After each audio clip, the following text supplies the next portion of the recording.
Assalamualaikum warahmatullahi wabarakatuh. Saya Huges Bazura dari kelas 11 MIA 1. Kali ini kita akan membahas mengenai ceramah. Di kehidupan sehari-hari, sering kali kita dengar yang namanya ceramah. Di mana kalian sering mendengar ceramah? Apakah di masjid, di sekolah, atau orang tua kalian mungkin? Ya, jadi kali ini kita akan mengupas apa itu ceramah. Ceramah, pidato, khutbah, dan sambutan, empat hal ini memiliki persamaan dan perbedaan. Adapun persamaannya yaitu sama-sama berbicara di depan umum atau audiens. Sedangkan perbedaannya yaitu kalau ceramah otomatis topiknya beraneka ragam, bisa tentang pendidikan, kesehatan, dan norma. Sedangkan khutbah ini bertema keagamaan. Dan yang terakhir ada sambutan. Ini dilakukan sebelum dimulainya acara. Lanjut, sekarang apa sih ceramah itu? Ceramah adalah suatu kegiatan berbicara di depan umum yang bertujuan untuk memberikan informasi maupun pengetahuan kepada audiens atau pendengarnya.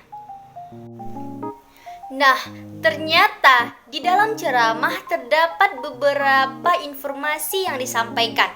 Adapun jenis informasi yang disampaikan di dalam ceramah yaitu yang pertama, informasi berdasarkan fungsi. Di dalam ceramah tujuannya atau fungsinya itu untuk apa? Apakah memberikan informasi atau edukasi? Dan apakah ceramah itu memberikan hiburan?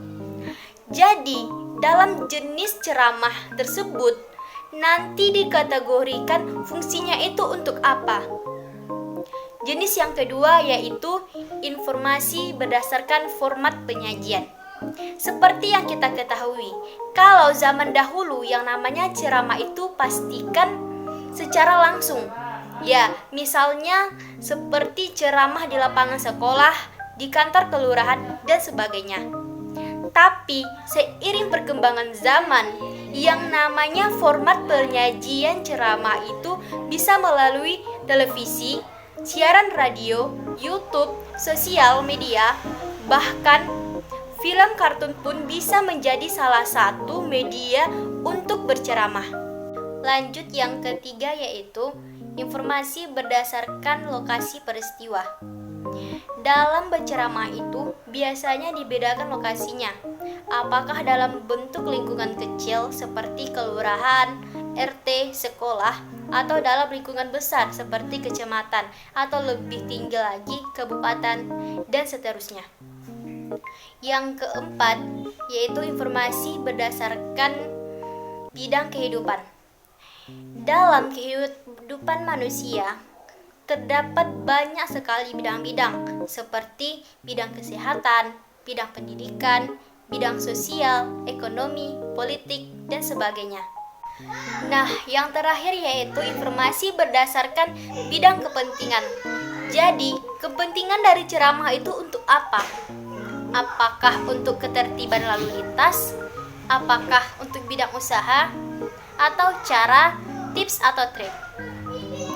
Jadi ada 4 hal kepentingan dari ceramah, yaitu yang pertama, keselamatan pendengar, yang kedua, perubahan kehidupan audiens, yang ketiga, peluang, yang keempat, cara-cara, trik atau tips.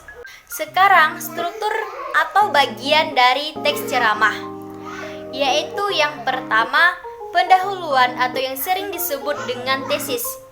Di dalam pendahuluan biasanya berisi yang pertama salam, yang kedua sapaan, yang ketiga ucapan puji syukur, yang keempat permasalahan dari ceramah yang ingin disampaikan. Bagian yang kedua yaitu isi, yaitu berisikan inti ceramah yang ingin disampaikan. Yang ketiga penutup, yaitu yang pertama berisi tentang penegasan kembali apa manfaat dari ceramah yang disampaikan. Yang kedua, ucapan minta maaf, ucapan terima kasih, dan salam penutup. Cukup sekian sekian yang dapat saya sampaikan. Apabila ada kata-kata yang salah, saya mohon maaf. Akhir kata, wassalamualaikum warahmatullahi wabarakatuh.